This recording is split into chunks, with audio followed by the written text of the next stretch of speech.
welcome in to Innovative Strategies with Bill Hasse, the business voice of Chicago for you right here, 21.6 The Net. Today, we're talking all about franchising with our good friend, Lori Karpman. Bill, yes, we are. How was your week? Good morning, Ken. Great.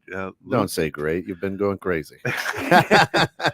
Well, I still have my hair. There you go. I don't. Yeah, I'll be right with you though. By the end of next week.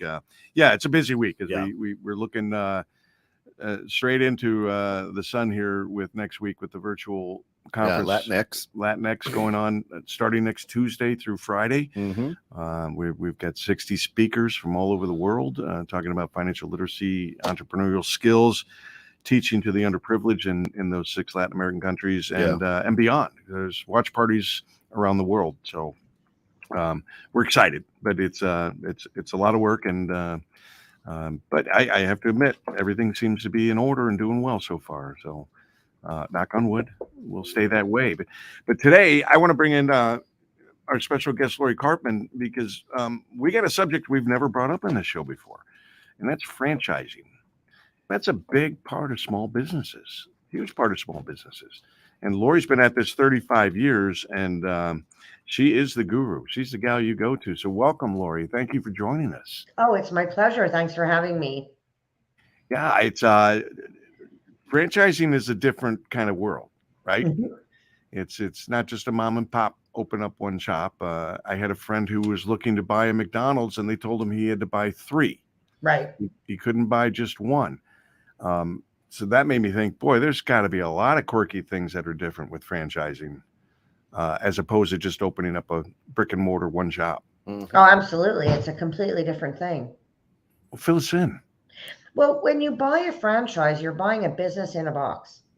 So if you were going to open up your own business, say we're talking about a pizza shop, because that's what everybody can understand.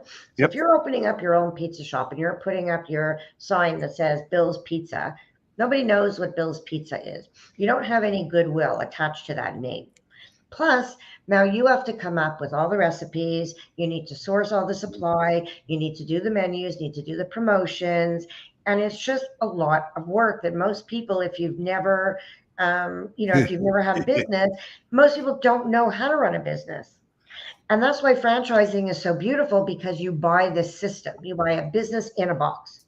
And all you have to do is, they train you and you follow the system and you make money. It's a simple equation. Check the box off. Yep. Yeah. But I can see how that might be a little limiting too, because now I have to follow these rules and guidelines put upon me by the people who own the franchise rights. Yep. But that doesn't allow me to possibly think out of the box and grow. Or does it?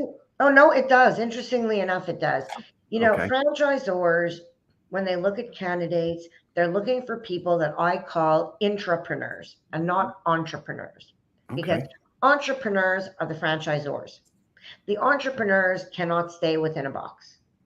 But intrapreneurs are people who come to the table with a skill set that they've acquired previously in other jobs, like sales skills, interpersonal skills, organizational skills, supervisory skills. They come with all of those kinds of things, right?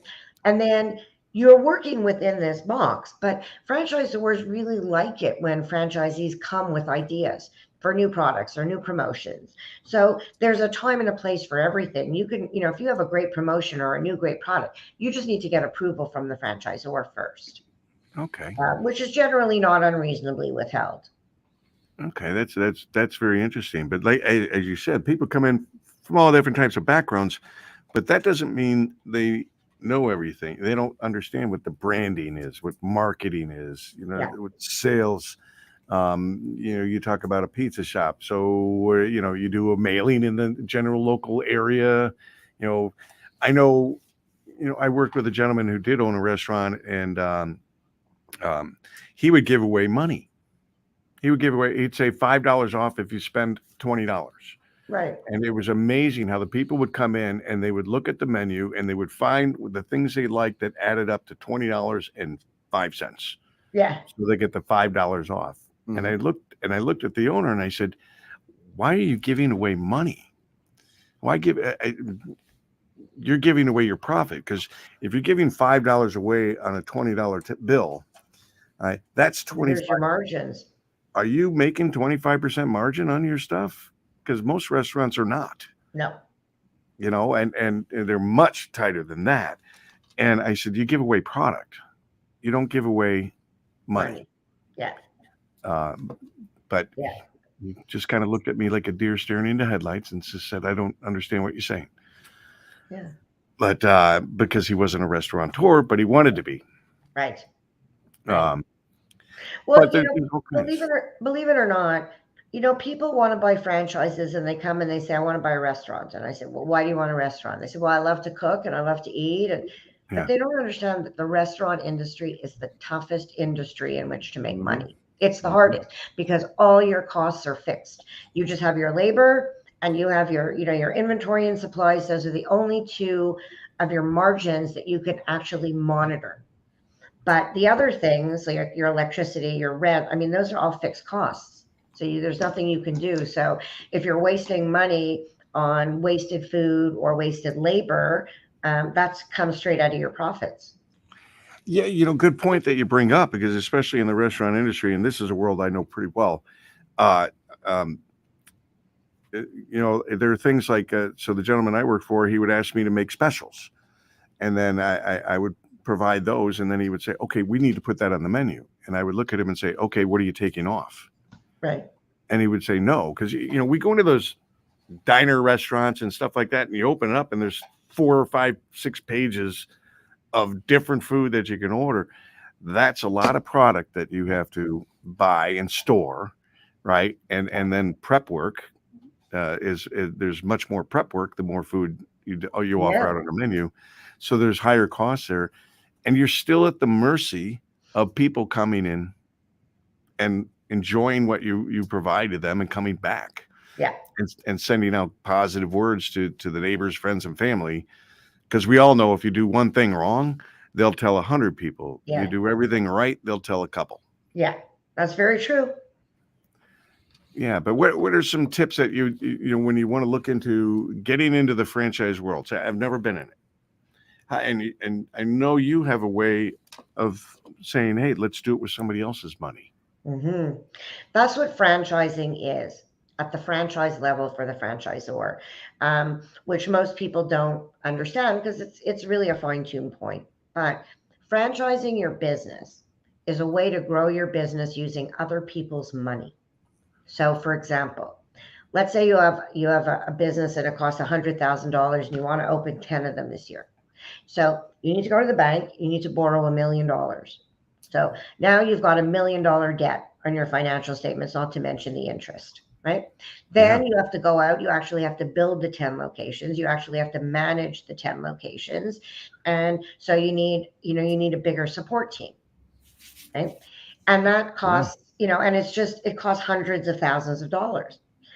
Or you can say, I'm going to teach people how to do my business. So instead of borrowing $1 million, I'm not borrowing anything. And I'm finding 10 people that each have 100,000.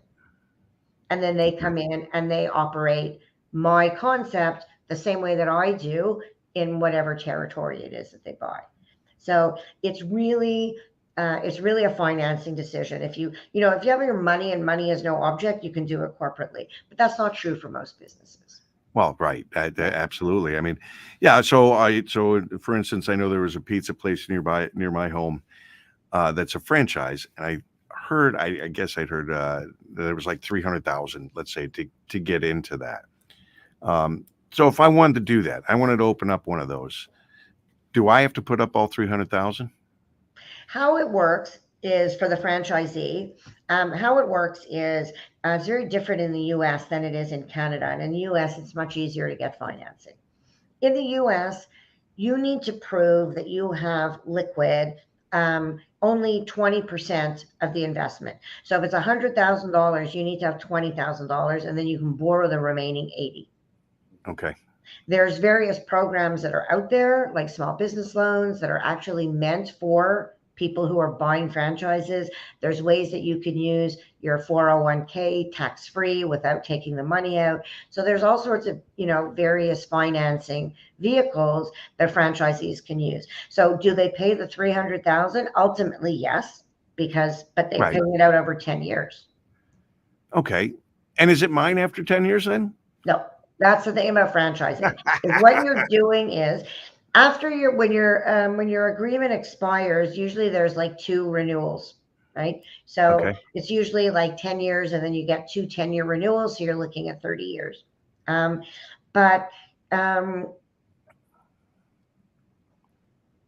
just lost my train of thought. Well, so you're still locked in 30 years. You're buying. Right. But at the end of the term, this is what I was going to say. I'm having a senior moment here. At the end of the term, you don't own anything. So at the end of the term, you don't have a business, because the only reason you have a business is because you have this contract that gives you the license to operate that business.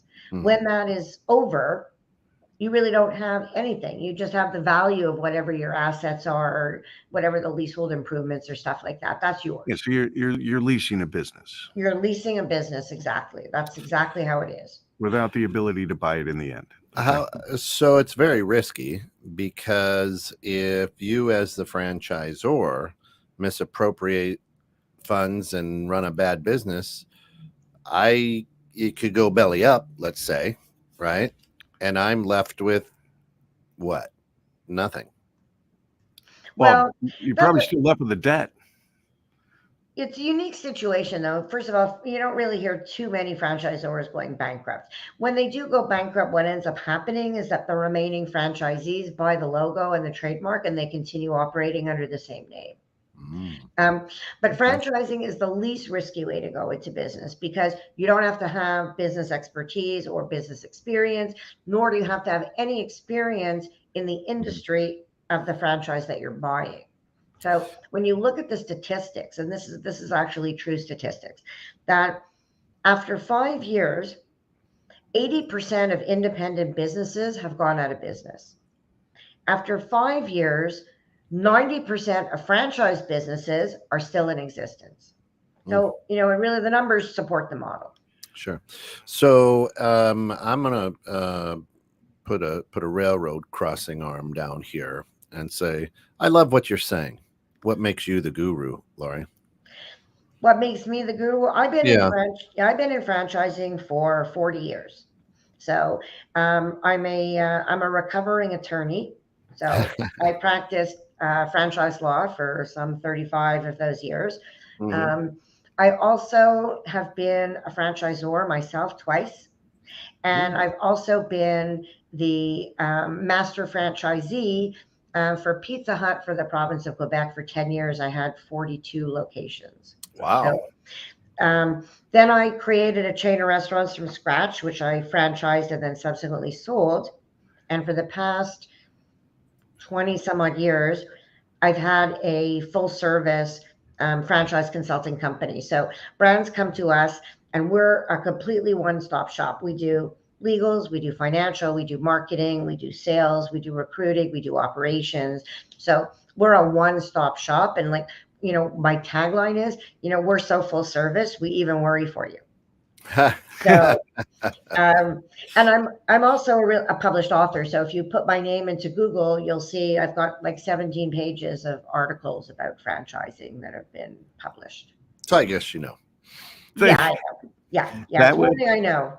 That would do it. Yeah, sometimes being a one-stop shop can be a scary thing for people to say, "Oh, you're trying to do too much," but not when you have the 40 years and the experience that you have. That's and I have a really seasoned team. Who I'm sure who work just for me, and who are what I consider to be people who are the best in the business. That's a key factor. If you are going to build a business, whether it's a franchise or any other kind of business, you want to surround yourself with the best. Yeah. And that's not easy, but there's a lot of really amazing people out there, I know. Yeah. What I like, and I'm going to go back to what you said a little bit earlier, is the intrapreneur. Yeah. And there's a ton of those people. I have told people, and I like that you use that phrase because I've used it for a long time because I'm that guy. When I work for people, I'm like, listen, I'm a Labrador Retriever. You throw the stick, I'll go get it, even if it's out of the yard. I may even push the yard to its limits, but I'm not good at defining the yard. Right. Right. That's just not a good skill for me. Right. But you give me the rules to play in, I'll find every loophole, I'll find a way to win, and I'll be creative, right? Right. So Right, I've always marveled at franchises, but never took enough time to dig deep into it to say, is this a fit for me? You know? Right. Yeah. And as an entrepreneur-minded person that I am, I don't see the yard. Yeah. It goes out forever. Right. Right. You know, you can throw that stick as far as you want. Right. So for this business, DDOE, that's I've always aligned myself with people who could define the playing field for me. Right. Yeah. Right. And I've got great business partners who are entrepreneur minded, who see past the yard. Right. Yeah. Right. But I'm still the guy that says, you put me in that yard and I'll, you give me those 5 acres to run and I'll run all 5 of them. But there's a wise decision. Yeah. You understand your limitations, Mm-hmm. and you brought people on that have different views and different sites and different limitations to enhance what you're trying to do. Yeah. So does this happen, Lori?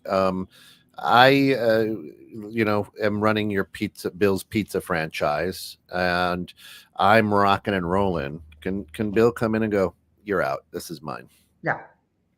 No. The thing about a franchise agreement is that people look at franchise agreements and they're scary looking because it looks like everything is in favor of the franchisor and nothing is in favor of the franchisee. That's what it's like on paper. Fact is, franchisors want their franchisees to be successful. The franchisors that are successful are the ones that understand that they're no longer in the pizza business. They're not in the restaurant business anymore. They're in the franchise business. Their franchisees are in the pizza business, but they are not. So they need to understand that their client is the franchisee. The end consumer is the franchisee's client. Yeah. Okay. Yeah, that makes sense. I love it. And there's many that type of person out there that this fits perfectly for. Yeah. Well, I think some of the problem is, business 101. Franchise is a few paragraphs in a business degree or in high school as you're talking, or you could, you run your own business, blah, blah, or you could franchise, and then we move on, right? Yeah. So franchising is like the ugly brother, Yeah. Well, I would imagine there's people out there that own franchises and call themselves entrepreneurs. Yes. Sure. But you know who the entrepreneurs are? It's an interesting point, Bill, because the entrepreneurs in franchising are people who own multiple units. Yes. So when you see these area developers that own, 5, 10, 15, 20, 60 locations, they are entrepreneurs. I agree. They didn't start out just to have one location and make their money from it. They started out knowing that they were going to have multiple units, because that's where the big money is in multiples, because you have economies of scale with the staff. Yeah, I mean, I would imagine you can live fairly well on one franchise, but somebody like me, I would need several. I could not be. I would feel like I'm handcuffed if I only had one. Yeah, you'd be bored. But it reminds me of the old story of the dentist. How do you tell if he's a dentist? Is the guy who owns one shop or the dentist who owns one shop? What's the difference between the dentist owning one shop and a dentist that owns 10 storefronts? So the difference $1 million. Well, the difference is the guy who owns one shop's a dentist. The guy who owns 10 shops is a businessman. Yes.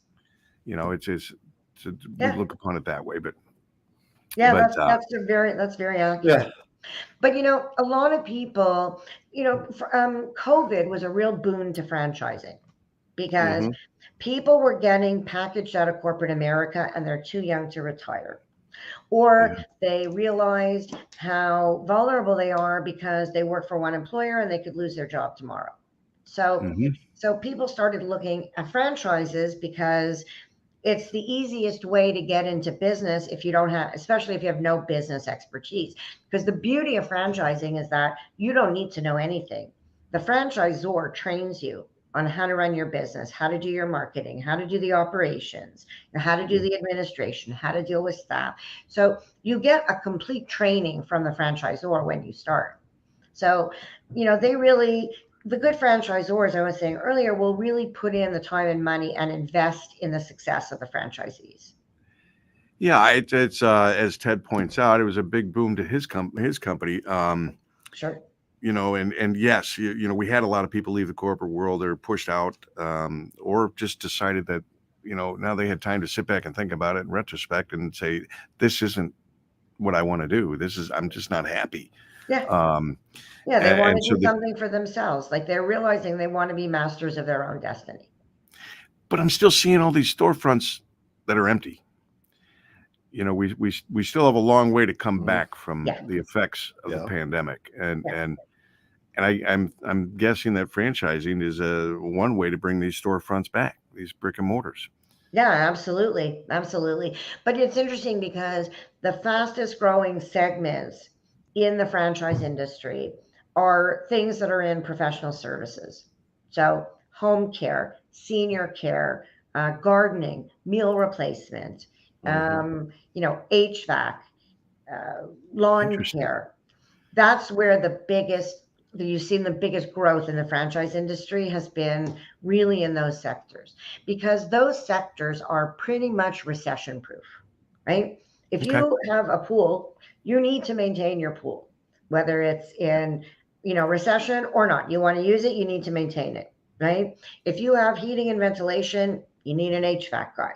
So these businesses tend to be, one, recession proof, and two, they tend to be home based, which means that it's much cheaper to get in because there's no brick and mortar to build. So the brick and mortars are the ones that are having the harder time now. Yeah, I can see that. I have a friend of mine who owns a office cleaning business, and he's done very, very well. His two sons have gotten into it. They've done very, very well. It's a business you can take anywhere you go and start it up and kick it off and do fairly well from what I've seen. So I like that. I like the recession proof is a great thing because folks were probably staring at one. Pretty much that we're kind of already in one, but it depends who you talk to and how you define it. But the reality is most people nowadays are not believing in the economy getting stronger going forward. But we'll see what happens. Who knows? Anything can change. And that's why people look at franchises, because they want the security of having something that's their own, even in a downturn economy. So they don't have the stress of losing their job. And that's huge for a lot of people. For most everybody and anybody, that's one of the major fears, right? We talk about fear of failure. I call it life's hard lessons, because I don't think there's failure, because I actually think when you do fail, it's really a stepping stone towards success. Yes. To be honest with you. You just learn that this is not the way to do this. Right. Doesn't mean that there isn't a way. But in franchising, though, you're telling me it's just a much more stable world. Yeah, it is, because it's so easy. The franchisor's responsibility is to give the franchisee all the tools they need to be successful. So they provide them with the marketing. They provide them with new recipes. If there's new equipment, they provide them with the new equipment. Everything is done for you. So the franchisee has the luxury that other business owners don't have, of being able to really work on their business as opposed to in it. And that's what franchising allows, is it takes all of this ancillary stuff that you would need to do to scale your business. It takes all that off your plate. All of that comes to you. So the franchisee's responsibility is simply the implementation of the tools that come from the franchisor. I like that, because you I try to teach entrepreneurial skills and trying to help people understand and learn how to build a business. That's what this radio show is all about. It is helping people go from concept to success. This is kind of a unique way of doing it without taking, a large amount of risk. Yeah. But I have a question for you. Yeah, sure. So I'm a franchisee. I have 100,000 in, I put 20,000 down. I borrow the 80. I'm paying that. Do the franchisors, do they get a piece of the business? The franchisors get what's called a royalty. So they actually get two different payments from franchisees. So the first is a royalty, which is a percentage of their gross sales that they pay either weekly or monthly, anywhere from 6 to 10% of gross sales. Okay. That money that they pay to the franchisor is for the continued right and license to use the intellectual property, to use the system. Okay. So that's what they pay for. Then they pay another fee, which is 1 to 2% of gross sales, into what's called a national advertising fund.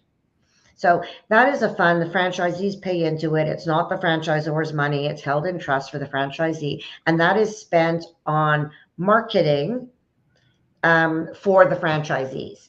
So it helps people, it allows the franchisor to create all the marketing materials or the television commercials or maintain the website or maintain Facebook pages. And that's all for the benefit of the franchisees. Okay. So, and that's not terribly prohibitive. I wouldn't, feel too bad giving up that 6 to 10% or actually 7 to 14%. Yeah, the most you're giving up like 12%, but the 2% is coming back to you because the 2% is going into a marketing fund that is creating resources that are coming back to you.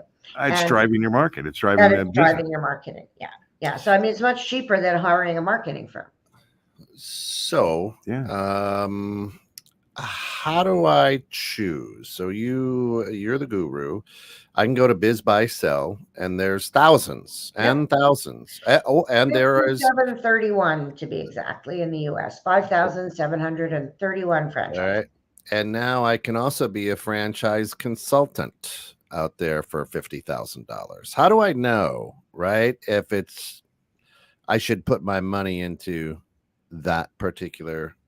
How do you choose a franchise? I guess is what I'm saying. I mean, what do you? Yeah. Well, I always recommend that if you're going to buy a franchise, that you work with a franchise consultant because we know what the hotter concepts are. We know the history and the track record of a lot of concepts, and we can read the legal documents and see, is this all red flags or is there something here that's negotiable? How fair is this agreement?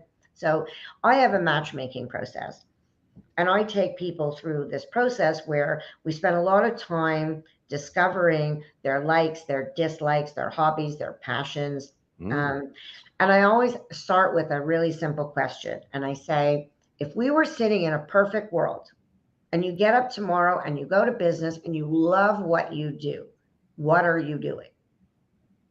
And that gets people thinking about, well, I'm doing art, well, I'm cooking, I'm reading, I'm teaching. And so that helps me to understand what are going to be the best kind of franchises for them, what are going to be a good fit. So is there a franchise where you're sitting in a cabin next to a lake in the mountains? If not, we'll create one for you. But you answered my next question. Because I was thinking in my head, I was going to say, if it's a business in a box, why do I need a consultant? But you just answered that. Truly. Because you don't know whether or not the brand that you're looking for, went bankrupt 5 years ago and had to start over, right? You don't know which are the ones that internally that we know, that as consultants that we know that are successful. Because one of the most important questions when you're meeting a new franchisor, one of the most important questions to ask them is, what is your turnover rate? So at the end of the year, how many franchises terminate and don't renew? Wow. So, or how many franchise owners sell their franchises? So anywhere from 5 to 15% of churn over the course of a year is acceptable. But sometimes you see where it's like 30%. And that's a red flag. And it's only consultants that are going to be able to have access to this information. Yeah. So also consultants will walk you through, like I'm an attorney. So clients who come to me, I walk them through that franchise agreement, every section of the franchise agreement, because my role is to make sure that they understand when they invest their money, what their responsibilities are, what their risks are, and that they're educated and they agree to assume those. Nice. Yeah, and Ted, thanks for tuning in. Ted Legal says, buy a franchise in the service industry. Services will always be needed. Products have bigger ups and downs. Yep. And he's absolutely right about that. All right. So let's, on the second half of this show, which we're rolling into, let's shift gears. Okay. Let's say I have a business, and should I make it a franchise, or how do I go about making it a franchise? Okay. Well, whether or not you should make it a franchise is really more of a question is whether or not you can make it a franchise. Oh. Not every concept is franchisable. And that is a real word, by the way. Makes sense. Yeah, it makes sense. Because you have to have the kind of business where you can literally teach a monkey to do what you do.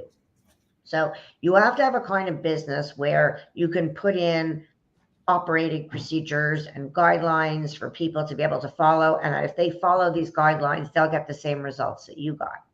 Okay. So it's got to be scalable. Yeah. So some businesses, you just can't franchise because, you know, like I have a client who they make semiconductors. I mean, that's not something you can franchise, right? Mm-hmm. You know, construction of semiconductors. But a hair salon you can franchise because you can teach someone else how to run that business. Okay. That makes a lot of sense. Yeah, it's repeatable. We've had Joe Rojas on here talking about making a business repeatable, and that's really that's what this is. Yeah. Yeah. Joe and I are old friends. So yeah, I know him well. And that's what he talks about all the time. But you know, the key to success in franchising is consistency. That's the key. So I always tell people when they're looking to buy a franchise, I tell them to become mystery shoppers. So what they want to do is go and visit 3 or 4 different franchise locations and see, do they look the same? Do you get the same kind of greeting? Are they merchandised the same? Are they, you know, clean and well kept? What's the staff like? Because you want to make sure that a customer is going to have the same customer experience no matter which location they go to, right? And the ones that don't follow the system ruin it for everybody else. So I'll give you a real example of that. So I owned a chain of restaurants that I franchised, and I had a franchisee that refused to use specified chicken. It's like, no, you need to, you know, this is what our specs are. We only use, you know, pure non-pumped chicken, whatever. Mm-hmm. He decided that the chicken was too expensive and then he was going to use another brand. So at head office, I started to get complaints about the location.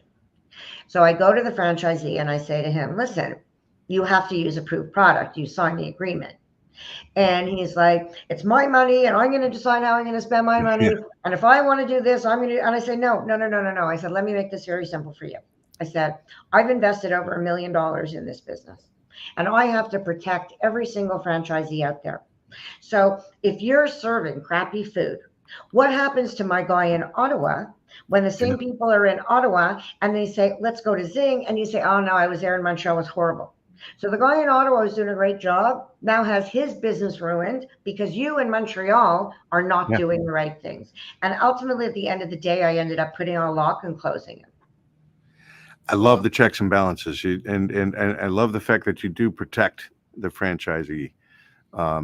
That's got to be so important. It reduces risk. Yeah. So okay. So let's you've got a dog poop picker upper business and you want to franchise it, right? Yeah, that works. That's pretty. I mean, is it expensive here in the United States? Is it? Do I bring $10 down to the county courthouse and say I'm now a franchise? How does you know, for people who are listening, and again, Innovative Strategies is really listened to by a ton of business owners and type A personalities. So we've got a lot of franchisors, I think, listening, and people who have good concepts. So that's why I'm asking that question. People that are now becoming interested in that. Yeah, right. You know. Yeah, the cost to franchise your business, insofar as business costs are concerned, is relatively minimal. So you need to create your legal documents. Mhm. You need to create an operations manual. You need to create all your marketing documents and the ancillary documents and your website and your brochures and all that kind of stuff. Ops manual, I'm not sure if I said that. And then you need your financial statements. So we do all of those things. So when brands come to us, we're full service. But in order to franchise your business, it's probably in the area of between 85 and 125,000, which you can borrow Yeah. from the bank. Sure. And as you start selling franchises more and more, like the first 5 franchises you sell are not really profitable. I mean, they're profitable in the sense that they make money and they pay you royalties. But you really, franchisors need to have alternative revenue streams. Mm-hmm. Again, Lori, for the people out there listening on the radio, how would they get in touch with Lori Karpman and Company? They can just go to my website, which is Lori Karpman and Company. There's a scheduled time with me, as you thankfully put up on the screen. Mm-hmm. Thank you very much. Yep. And all they need to do is just, hop on that and get on my calendar, or they can just email me with it's Lori@lorikarpman.com, and they can just drop me an email. And it's Karpman with a K, so it's Lori. Yes. KARPMAN.com. And again, she's a guru. She's incredible at what she does. Okay, so I'm a business owner, and I can't secure the money to franchise. So I say, you know what? I'm just gonna franchise, but not franchise. Call it a franchise. Good, bad idea? Yeah, bad idea, because in order to franchise, especially in the US where it's really highly regulated, like every state is regulated. It's very different in Canada. Every state is regulated in the US. Well, so, Canada uses the metric system. That's why. That's right. That must be it. We're all backwards here. What can I tell you? Yeah.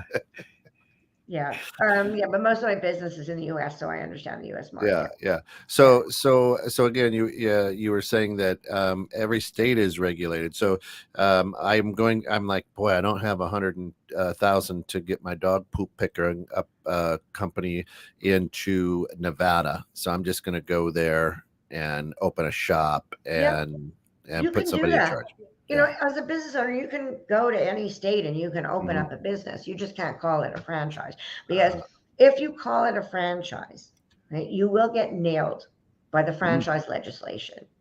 And the legislation is so strict and the penalties are so high that if you're going to expand your business using the franchise model, you need to have these legal documents in place. You need to be registered in every state that you want to sell in. Wow. Yeah, that's interesting, because I just learned personally that I need to get a global trademark, and I have to have established residency of some sort in 3 different countries in order to be able to get that. The US is one, and typically I'm told that people use Canada and the UK for the other 2 countries, but it could be a post office box for your business. Right. But so it's interesting, because I'm learning a lot here today. Right. Franchise is not anything I've ever looked at or really entertained as an option to what I want to do in my life. But I like this. I do have another question for you, though. And typically in business, you have an exit strategy, right? So you want to sell, or maybe you want to turn it over to your child. Children, sure. Or a family member of sorts, or an employee. Is that an option? Yeah. It's interesting because you can sell your franchise at any time. So, you can sell your franchise, you can pass it down to your children. You're not locked in. So you can sell your franchise for your exit strategy the same way that you would sell any other business. The only difference is that the franchisor has to approve the purchaser. So it's as long as you're during the term of the agreement, it's your business to sell, just as if it weren't a franchise. There's just a third party's approval that you need.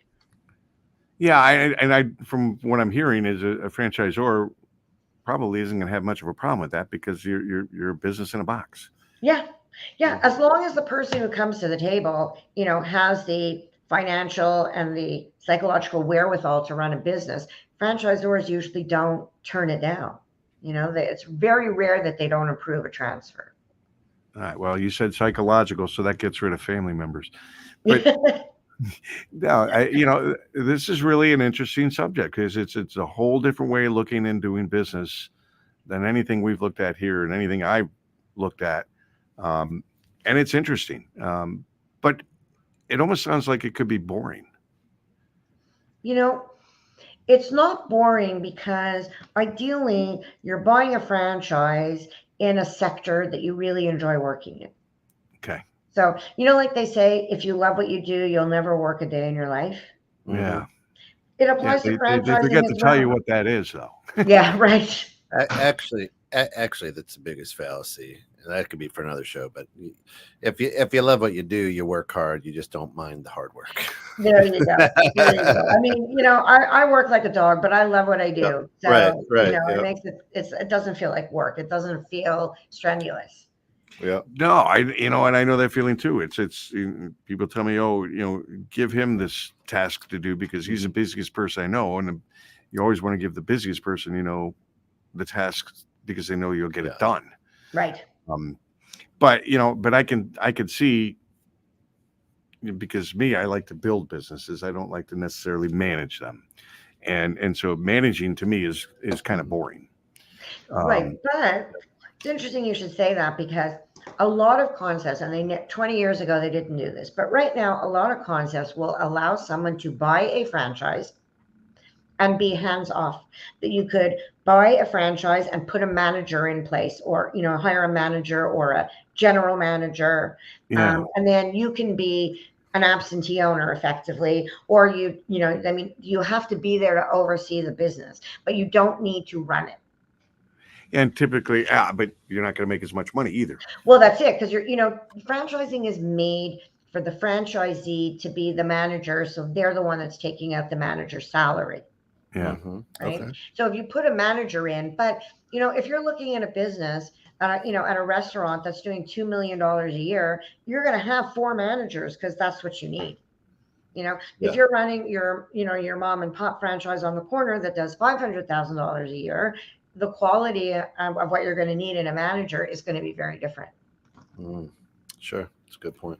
Lots of different things to think about because it's all about the money, right? You how much in controlling costs. Yeah. Yep. And that's why I say, people always say, oh, I want to be in the restaurant business because I know how to cook and I love food. And it's like, no, you don't. It's the hardest business to make money in. The margins are very small. And in a lot of cases, you're dealing with, and excuse if I offend anybody, but you're dealing with minimum wage labor. And today, there is no loyalty in the marketplace. Right. I remember when I was growing up, you called your boss Mr. or Mrs., and you were afraid to be late for work.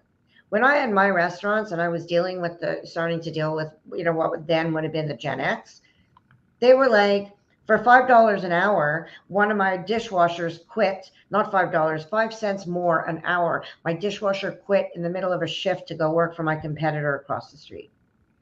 Yeah. I feel like I've won the lottery if I go out and get food and I actually get what I ordered. Yeah. Nowadays, amazing. I say the same thing. Amazing. But and it's true that industry has a very, very difficult time holding on to people. And part of that, that comes from the leadership and how you're treating your people and how well you take care of your people. That's so incredibly important in the restaurant industry. Yeah. But so the difference here, though, I know of in franchise versus opening up your own restaurant.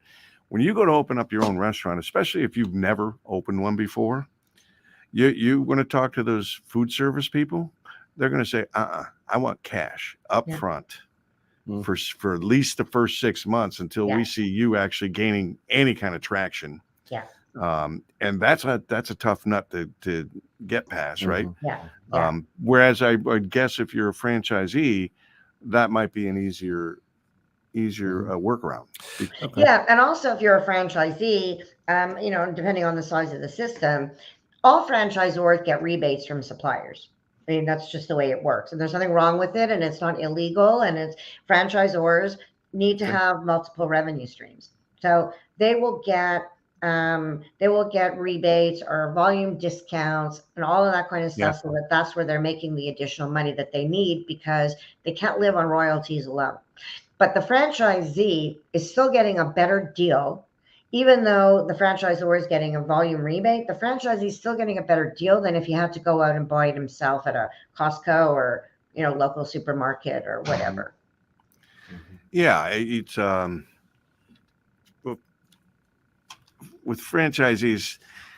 See, here's the thing, though. A franchisee is going to have more limitations, let's say, especially dealing with the service, bringing the food in, because you're dictated as to what food you have to use. Correct. So you can't go after those. Hey, this week this is on sale.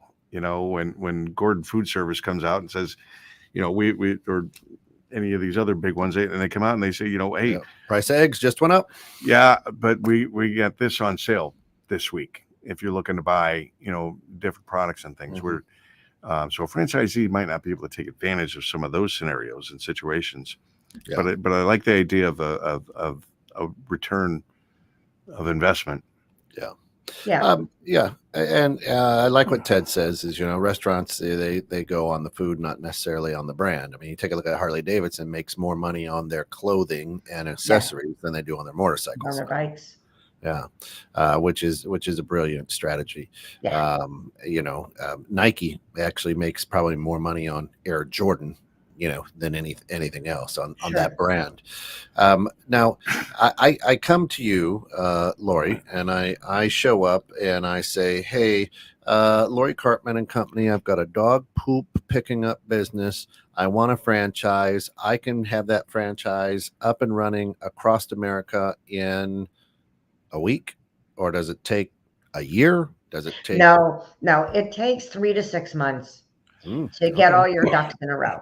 Okay. So that's for your legal documents, your marketing, your website, your strategic marketing plan, your operations manuals, legals and financials. So it usually takes 3 to 6 months. Now, I can franchise a business in 3 months, as long as the franchisor is responsive. So if I send them copy for their website to review and they sit on it for 3 weeks, obviously things are going to take longer. But assuming that the client is responsive within the 24 to 48 hours and things keep moving, we can do it in 3 months. Yeah. And out at lorikarpman.com, you actually have one that says franchise your business. So there's a page on your website that says franchise your business. Yep. Thank you. And that's where you can go. That's where you can start conversations. And I think every good business owner always goes, I can franchise this. Yeah. Yeah. Right. Yeah. But what I'm picking up here in the last 45 minutes or so is, this is a whole monster of its own that always just got the second look, like, oh, you could franchise. Right. Right. Yeah. And it's amazing. I mean, I know you're not giving away your secret sauce, but I'm just marveled here, just going, wow, there's so much I had no idea about. Yeah, and that's why you deal with a consultant. It's like anything else. It's like, you don't know what you don't know. Mm-hmm. It's hard though. For a lot of people, the mindset is good Lord, there's a bazillion consultants out there. Oh yeah. And quote unquote. And I don't want, I don't feel like I need a consultant. I don't, this is a whole different situation and scenario than like what I'm trying to build. And I like this, and I see a tremendous value in bringing somebody like you into play before I make any mistakes trying to do it on my own. Because you are talking about people that are not, let's say, entrepreneurs. They're not business savvy. They don't understand the branding, marketing, web designs, and all the sales and all the things that go behind it. So this is, I see tremendous value here. I have had the absolute pleasure of, over my last 40 years, putting hundreds of people into businesses, into franchises, and building, I built probably about 50 different brands. And I just love the model because as long as you understand that you're buying a system and stick with the system, you will make money. People, when I give webinars on buying franchises, I always say the same thing.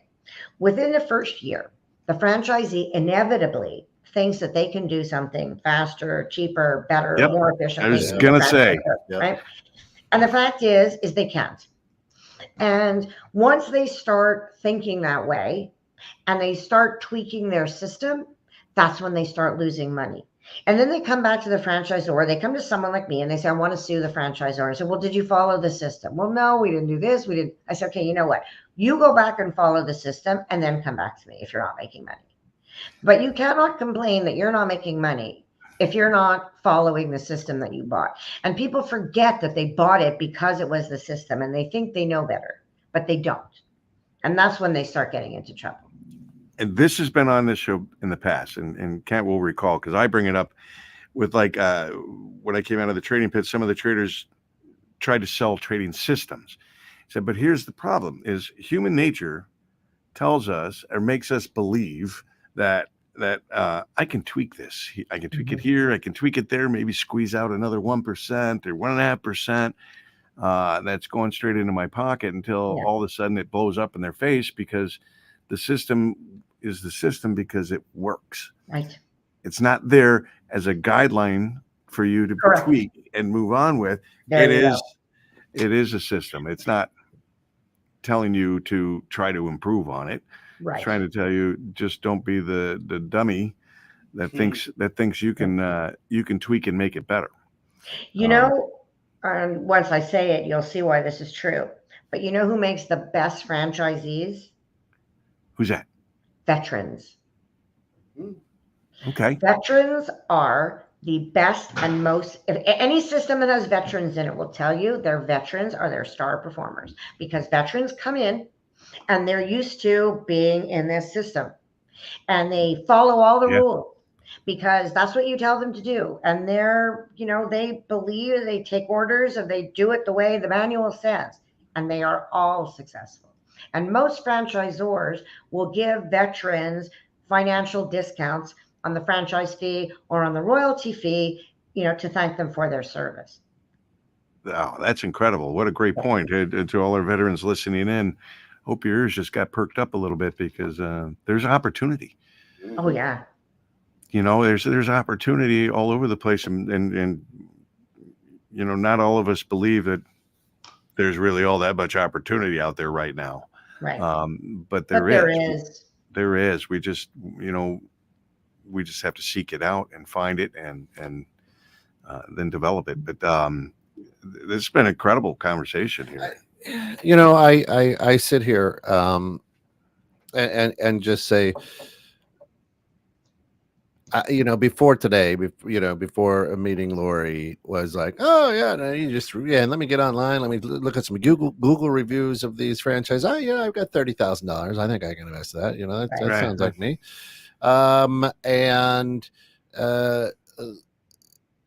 Again, that is the intrapreneur trying to be an entrepreneur. Mm-hmm. And if you're a true intrapreneur, use a consultant. Call Lori's team. Doing it for years, right? Yeah. Invest in your business, invest in yourself to make sure you're doing the right thing. Look at what we have going on in the world when buying homes right now and people don't do inspections. No, I don't understand that. But that's very true. And then they get into a hellhole, and this happened to a relative of mine, and I know, although I think he had an inspection, it still didn't work out too well. But if you're going to spend $100,000, why not spend $5,000 or $10,000 making sure that $100,000 is the right thing to do? You hit the nail on the head, because buying a franchise is probably the most significant purchase that people make in their life aside from buying a home. Right? I think it's even more significant because you're looking at this as your income for life. Correct. that's going to pay for that home. Yeah, exactly. Exactly. Yeah, it makes complete and utter sense. But not only did I not understand the world of franchise, but certainly the world that you're in and the value you bring to people who would be looking into this field. And I think many people should be looking into this field because not everybody's an entrepreneur. Correct. Right? Not everybody wants to be. Not everybody's willing to take on that amount of risk. And taking on a franchise, to me, isn't terribly risky. It's not. It's the least risky way you can get into business. Yeah, that makes a lot of sense. But you go back to restaurants and you say how risky that world is. If you really want to open a restaurant, think you're great. The best thing I can tell you to do is open up a hot dog truck. I was just going to say, at one of the beaches along the shore. Run a food truck. Yeah, run a food truck and run it at a beach. Because we used to joke in the financial world that it's look behind every hot dog stand, along the beaches of California or the East Coast, and you'll see an owner driving a very expensive Mercedes Benz or something like that because it's all cash. Right. And that's a negative sign, by the way, in a restaurant. If it's cash only, be careful of that. No, not good. Yeah, if it's cash only, chances are they're not reporting their sales. They're not reporting their sales. That means they're cutting corners everywhere, which would include their food and their food quality. I used to work in downtown, and there was this coffee shop that was around the corner from me. It was a franchise. And I'd go, and they always charged, it was always cash. And I never saw the cash go into the cash. But they would always charge me taxes. I say, listen, if you're going to screw the system and you're going to just bill me cash, I don't care what you do. I'm happy to pay you cash, but don't charge me the taxes on it. Yeah. This is just interesting. It's a different view than I've ever taken personally on business. And I've gone by businesses that say, yeah, you want to buy a franchise, here it is. And I look at it and it's like, okay, $300,000, $400,000. I'm like, wow, that's an awful lot to spend, to open up a pizza place. Yeah. Yeah. But in restaurants, they're more expensive because the equipment is a fortune. Yeah. It's not so much the build out. It's once you start with the equipment and the plumbing and the HVAC. The restaurants are expensive because of all the stuff that goes into the walls. Well, let me ask you this. So do the franchisors dictate the equipment you have to buy? They make it so easy for you, franchisors. They basically give you a set of purchase orders, and they say, and it says who they have to buy it from. It's all filled out. What do they need to buy? And they just sign it and they just send it into the supplier. See, because here's where I want to kind of tweak it, because I know, a guy who owns, he has 3 barns full of old used restaurant equipment, because we've had so many go out of business, especially through the pandemic and whatnot. So I can get it for pennies on the dollar. Yeah, but you can. Franchisors will say, this is the equipment that you need. If you can find equipment, either you could rent equipment or lease it, or you can find secondhand equipment. As long as it's working properly and it's got a guarantee with it, it's not a problem. And that's how we reduce a lot of the costs to potential franchisees, is by leasing equipment, because that brings the cost down significantly, right? If you're going to lease, or by buying secondhand. Yeah, I mean, it brings the upfront costs down significantly. Substantially, yeah. Sure. And franchisors are happy to do that because it means the franchisee has more money in their pocket to be able to spend on marketing and advertising and to be able to cover their living expenses until they start making money. So aside from the, say, 1% to 2% that is returned to the franchisors for marketing, is there a percentage that they're required to spend on their own for local marketing? Yeah, they've got to spend usually between 1% and 1.5% of their gross sales on local marketing. Now, that is not money. They don't have to give that money to the franchisor. They just have to do local marketing. So the franchisor's responsibility is to generate brand awareness for the brand at a national level, not at each individual territory.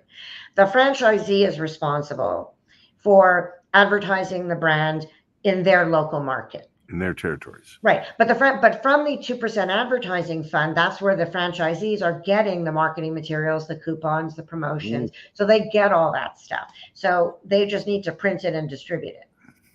Okay. So, but now I'm starting to see a little bit of a pattern. It's 6 to 10% goes back to the franchisors. Then it's 1 to 2% for the marketing and stuff, and then it's another 1 to 1.5% that you have to spend personally that doesn't go to the franchisors for your own marketing. Are there more expenses? No, that's usually about it. So you're looking anywhere between like 10 and 15%. But when you look at what you're getting for it, it's a hell of a lot cheaper than if you had to hire your own restaurant consultants and your own marketing company. And, if you had to go out and source the supply of equipment for new products, how do you know what to buy? Where do you know where to go? When you're franchising, it just comes to you. Here, this is what you need to buy. This is the new product. Here's the marketing for next month. It's all given to you. Yeah, and I'm sorry I have to cut you off because we're out of time. Yeah, this hour is like 10 minutes. We just blew through this. We blew through this hour. We got to have her back. She's fascinating. Awesome. Yeah, I mean, fascinating subject. I learned a tremendous amount today. I look at things a lot differently. Yeah. I know my son's involved in a franchise. Yeah. And stuff. So it's been fascinating, and thank you for bringing tremendous value to understanding. Listen, if you've got more world. questions about franchising, if you have an idea that you want to franchise your business, do yourself a favor. Visit Lori Karpman at lorikarpman.com. That's LORIKARPMAN.com. And just spend some time with her. She's brilliant at what she does, and literally a guru. Because everything she just dropped on us here today. You're thinking about getting a franchise. I would drop my first dime on her before I even took that next step. And if you're a veteran, again, same thing. I would reach out to Lori before you get started. Absolutely. And speaking to me is free, right? So people shouldn't hesitate about calling me. It doesn't mean they're engaging me. They can pick my brain. It's not a problem. That's right. Nope. Lori has always been very giving as I've known her. Yeah. So thank you so much. Thank you for coming on the show. Thank you to the listeners for listening in today. I hope you all got something out of it. I know I did. I think we've opened up some Kent's eyes as well. Yeah, a lot. Tremendous stuff. Yep. So for all of us here at 21.6 The Net, thanks for getting caught in the net. This has been Innovative Strategies with Bill Haase.